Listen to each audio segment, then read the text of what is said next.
On June 3rd, Xiaomi founder Lei Jun made headlines once again at an investor conference, boldly declaring, Xiaomi Auto opposes irrational competition. We will not engage in a price war. However, the market tells a very different story. In the first quarter of 2025, Xiaomi's smart electric vehicle division recorded 18 billion yuan in revenue, but still posted a 500 million yuan operating loss, translating to an estimated loss of 6,590 yuan per vehicle. Behind this is a grim reality. Xiaomi Auto is trapped in a volume for price dilemma, eager to expand market share, yet unable to escape the vortex of financial loss. Xiaomi's automotive division has faced significant financial hurdles. According to the company's 2025 Q1 financial report, its smart electric vehicle and AI innovation segment generated 186 billion yuan in revenue, with the EV business contributing 181 billion yuan. However, reported a 5 billion yuan operating loss, with 75,869 SU7 vehicles delivered in Q1. This translates to an estimated loss of 6,590 yuan per vehicle. While this marks an improvement from the 7 billion yuan loss in Q4 2024, the figures are sobering when viewed against 2024's full-year performance, where Xiaomi's automotive arm recorded a staggering 62 billion yuan net loss. Some estimates, such as those from Kitian News based on Xiaomi's 2024 half-year report, suggest per-vehicle losses could exceed 60,000 yuan. At Xiaomi's June 3, 2025 investor conference, founder Lei Jun emphasized that losses are narrowing and projected profitability by Q3 or Q4 2025. However, the company's price for volume strategy, prioritizing market share over margins, mirrors the broader Chinese EV industry's price war. This approach has driven impressive sales, with 900 SU7 units delivered in 24 and orders exceeding 248,000, but it has come at a steep cost. Reports from 36Carat indicate Xiaomi is bracing for over 5 years of sustained losses, underscoring the long-term financial strain of this strategy. In truth, this is not a temporary growing pain. It's the beginning of a long-term struggle. In 2024 alone, Xiaomi Auto posted a staggering net loss of 6.2 billion yuan. According to reports by Kitian News and 36Carat, Xiaomi's internal forecasts anticipate at least 5 more years of continued losses. This means that while Lei Jun publicly denounces price wars, Xiaomi's operations are still bound by the brutal logic of fierce market competition. And it's not just the financials under pressure. Xiaomi Auto has also been embroiled in a series of PR crises. In March 24, a serious accident involving a Xiaomi SU7 triggered widespread concern. Why did the vehicle burst into flames after impact?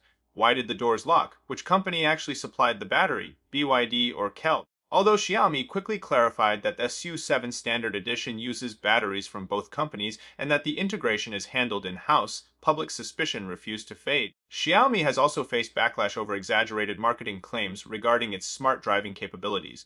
For instance, the SU7 Standard Edition's collision avoidance system does not detect cones, rocks, or animals, an inconvenient truth only disclosed after the crash. Consumers were left feeling misled and disappointed. Lei Jun once flaunted a flashy, bulletproof watermelon test video online demonstrating a watermelon's survival after being dropped from the 6th floor with Xiaomi's special coating. But ironically, this black tech was never actually applied to the SU7 Standard Edition. Lei Jun repeatedly asserts that Xiaomi Auto is a premium tech product, but when consumers question the legitimacy of the SU7 Ultra's dual-channel carbon fiber hood design, the company had no choice but to issue a public apology. Over 400 car owners demanded refunds of 42,000 yuan, about 5,800 USD, for optional features that turned out to be falsely advertised. This wasn't just a product failure, it marked a systemic blow to Xiaomi's brand credibility. Even worse, sales have begun to slump. According to Deutsche Bank, new orders for the SU7 in April plummeted by 55% compared to March. In the first 2 weeks, Xiaomi received only 13,500 new orders, far below March's peak weekly volume of 23,000 units. Clearly, the honeymoon period is over. Safety controversies and eroding consumer trust are now taking their toll on market performance. But Xiaomi's predicament is not an isolated case. It mirrors the broader turmoil within China's entire electric vehicle sector, now trapped in a cutthroat price war. Even though the SU7 led April sales among cars priced over 200,000 yuan, profitability remains elusive. Leading automakers like BYD, Geely, and Chery have all slashed prices, putting relentless pressure on margins. In fact, the National Federation of Automobile Dealers even issued a public appeal urging companies to reject disorderly price wars. But rhetoric is one thing, reality is another. In today's market, anyone who dares raise prices risks being left behind. And it's not just the manufacturers losing money. Dealers are caught in the same vicious cycle of selling more, losing more. According to the China Automobile Dealers Association, the overall loss ratio among dealers in 2024 reached a fucking 41%. Inventory warning indicators remain dangerously high and industry reshuffling is accelerating. With supply-demand imbalance and pressure from the EV transition, inverted pricing structures and liquidity crises have become the norm. This isn't Xiaomi's first high-stakes gamble in a red ocean market.